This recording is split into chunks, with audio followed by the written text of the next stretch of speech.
Welcome to today's Explainer. We're about to dive headfirst into a massive geological investigation to decode one of the most absolutely thrilling and kind of terrifying dynamics of our planet. We're talking about what actually causes earthquakes.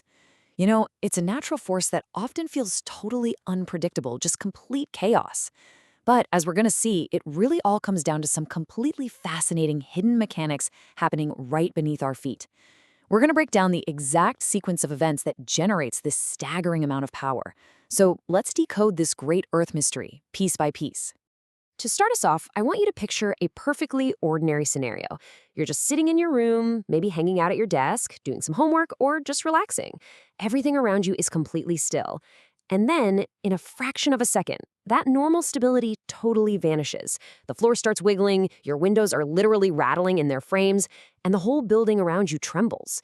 It's this sudden, jarring jolt of pure energy arriving completely out of the blue, instantly turning a totally quiet moment into total chaos.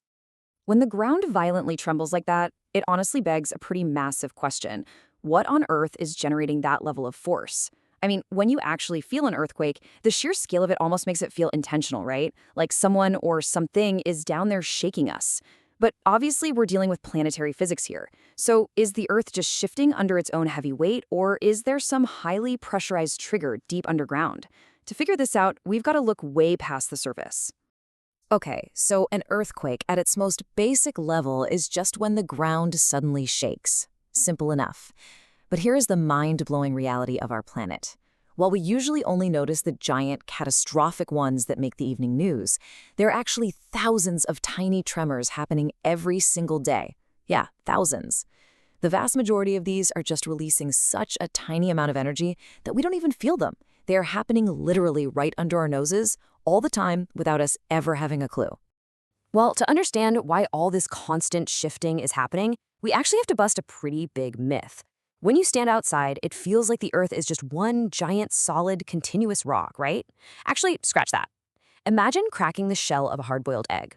Just like that shell splinters into all those distinct, jagged, overlapping pieces, our planet's outer layer is completely shattered.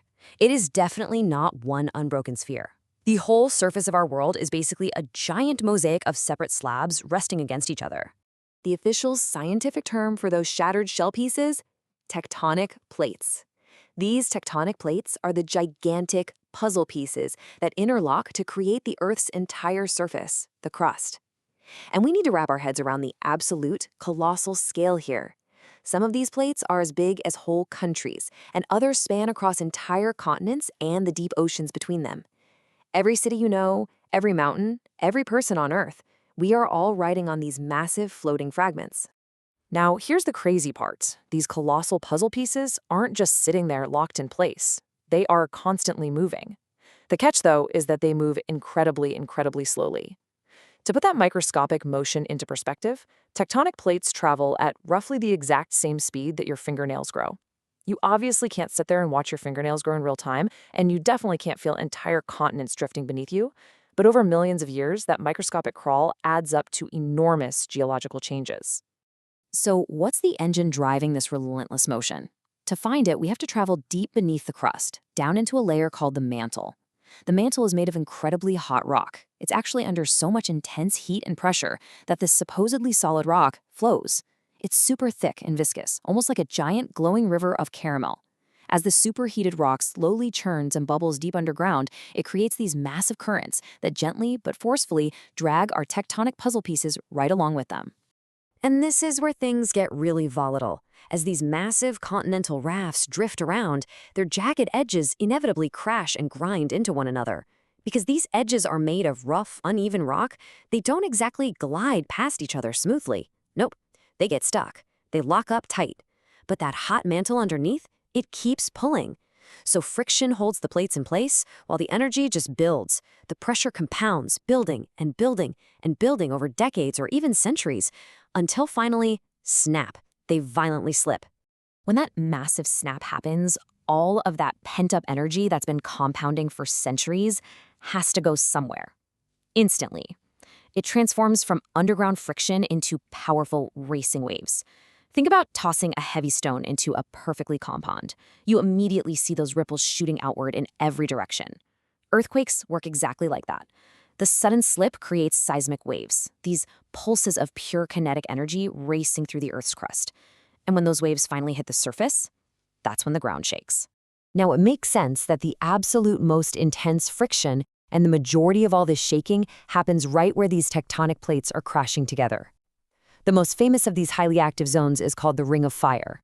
It's this massive horseshoe-shaped boundary that wraps right around the Pacific Ocean. Because so many major tectonic plates are colliding and grinding along this specific oceanic border, the whole region is structurally super volatile. It's world famous for generating a huge chunk of our planet's earthquakes and volcanic eruptions.